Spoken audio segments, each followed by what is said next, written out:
Madalas bang madumi yung motor nyo?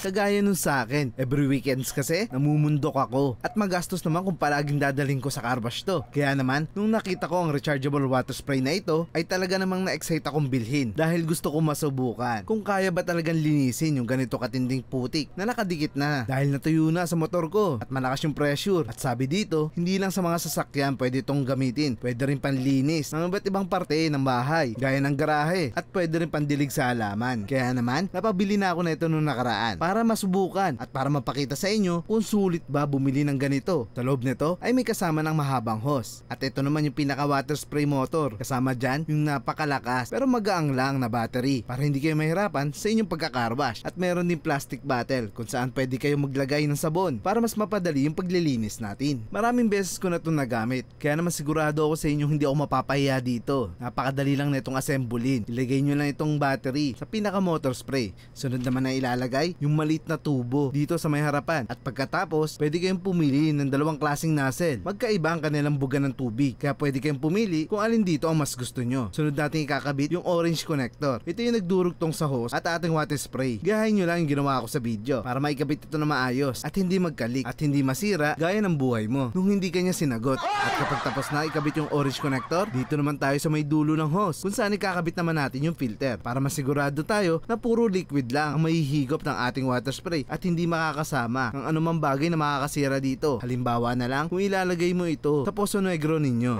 Diyos ko po Rudy, wag mong gagawin yan. Baka puro malunggay at may isang lumabas dyan. At dahil na-assemble na natin, puntahan na natin yung motor ko para matesting at makita ninyo kung sulit ba talaga bago kayo bumili nito. Ayan guys, nakita nyo kung gaano kadumi yung motor ko. Tingnan nyo. Madalas kasi ako namumundok pag weekends. Kaya naman bumili ako ng water spray gun na rechargeable para masubukan natin kung matatanggal niya ba yung mga ganitong klaseng dumi. Tara, testingin natin. Itong dulo na may filter, yan ang ilulubog natin sa may timba na may tubig. Pwede naman Sapa, Waterfalls, Pacific Ocean. Minsan yung trip, pwede yan. So dahil rechargeable siya, hindi nyo na kailangan ng kable. At mas mababa yung risk na makukuryente kayo. So tignan natin kung magiging effective ba yung pagkabili ko nito. Puntahan nyo na lang yung comment section para makita nyo yung link kung saan kayo bibili. Yun. So guys, nakikita nyo napakalakas pala na itong water pressure gun na to. Tignan mo, ilas na gundo lang natanggal niya kagad yun, oh. Kahit naninigas na putik guys, ha. Tignan natin dito sa may salamin.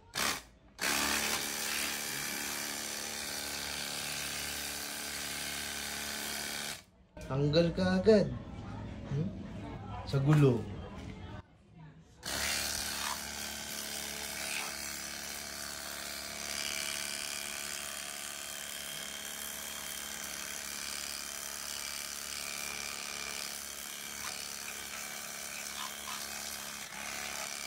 Kahit yung mga nanunuot dun sa mga tornilyo, natanggal niya guys, kahit naninigas na yun, oh. Mga ilang araw na, natanggal niya ng ganung kabilis.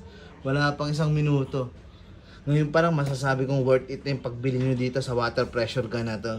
At kitang kita nyo naman guys, ilang segundong pindot lang na rechargeable water spray na to, natanggal ka agad yung mga nanigas na putik. Sa lakas ng pressure nito, kusa nang bumabagsak sa ibaba, pati sa gulong. At yung mga nasa sulok-sulok, natatanggal nito. At talaga naman basic na basic talaga mag-car wash kapag gamit mo to. Nakatipid ka na, mag-e-enjoy ka pa. Kahit nakapikit yung mga mata mo, kahit araw-araw ka pa mag-car wash, pwede na. The best pa rito, kung lalagyan mo ng sabon para mas malinis at mas mabango yung sasakyan na huhugasan mo. Ang maganda pa rito, hindi ito matakaw sa tubig. Itong motor na nilinisan ko, sapat na yung isang timbang tubig para mahugasan ng sambung ito. At yung sasakyan naman, siguro mga 2 or 3. At napakalakas pa rin ng battery. Kaya naman nire-recommend ako sa inyo na magkaroon kayo nito. Lalagay ko na lang yung link sa comment section. At i-comment nyo pa yung mga item na gusto nyo i-review natin sa susunod. Maraming salamat sa panonood nyo. Gandito na lang, Mama Chup Chup!